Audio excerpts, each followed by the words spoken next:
बहुत पुराने समय की बात है। भारत की पवित्र भूमि पर एक महान और न्यायप्रिय राजा राज करते थे। उनका नाम था राजा हरिश्चंद्र।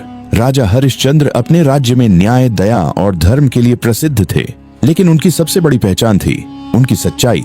वे हमेशा सच बोलते थे और सच के रास्ते से कभी नहीं हटते थे। उनके राज्य में हर व्यक्ति खुश था। किसान मेहनत करते थे और अच्छी फसल पाते थे।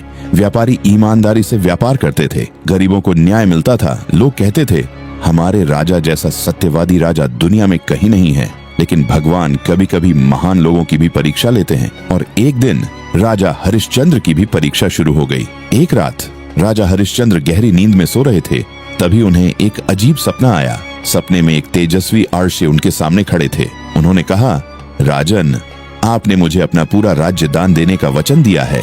राजा चौंक गए, लेकिन तभी सपना टूट गया। सुबह जब उनकी आंख खुली तो वे उस सपने के बारे में सोचने लगे। उन्हें लगा कि यह केवल एक सपना है। लेकिन उसी दिन दरबार में एक महान अर्षि आए। वह थे विश्वामित्रा। अर्षि विश्वामित्र बहुत शक्तिशाली और तपस्वी थे। उन्होंने दरबार में आते ही कहा, राजन, आपने मुझे अपना पूरा राज्य दान देने का वचन दिया था। अब समय आ गया है कि आप अपना वचन पूरा करें।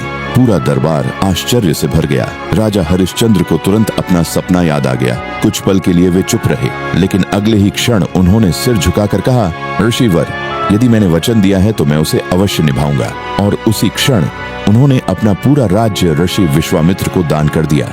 अब राजा के पास कुछ भी नहीं बचा था। लेकिन तभी ऋषि विश्वामित्र ने कहा, राजन, दान देने के बाद दक्षिणा भी देनी पड़ती है। राजा ने विनम्रता से पूछा, ऋषिवर, मेरे पास अब कुछ भी नहीं है, मैं दक्षिणा कैसे दूं?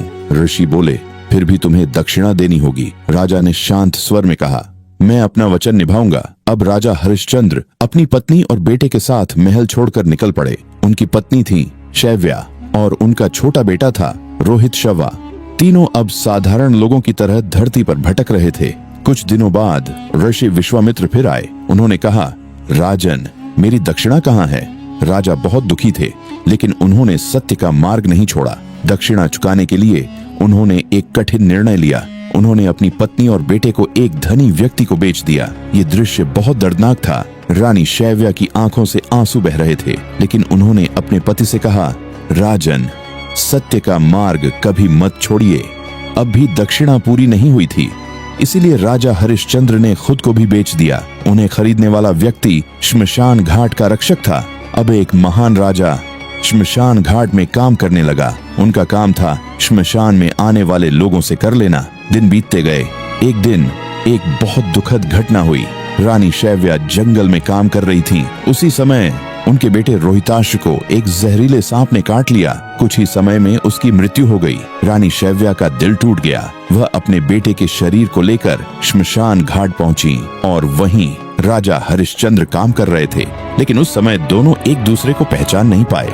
राजा ने नियम के अनुसार कहा, श्मशान में अंतिम संस्कार के लिए कर देना होगा। रानी रोते हुए बोली, मेरे पास कुछ भी नहीं है। राजा हरिश्चंद्र अंदर से टूट चुके थे, लेकिन उन्होंने अपने कर्तव्य का पालन किया। उन्होंने कहा, नियम सबके लिए समान है। तभी अचानक आकाश में तेज प्रकाश फैल गया। देवता वहां प्रकट हुए और श्री विश्वामित्र भी वहां आए। उन्होंने मुस्कुराकर कहा, राजन, ये सब आपकी परीक्षा थी। आपने हर परिस्थिति में सत्य का साथ दिया। आपकी सच्चाई ने देवताओं को भी प्रसन्न कर दिया है। तभी देवताओं ने रोहिताश्व को फिर से जीवित कर दिया। राजा हरिश्चंद्र को उनका राज्य वापस मिल गया और पूरी दुनिया में उनकी सच्चाई की चर्चा होने लगी। आज भी जब सत्य और धर्म की बात होती है तो सबसे पहले नाम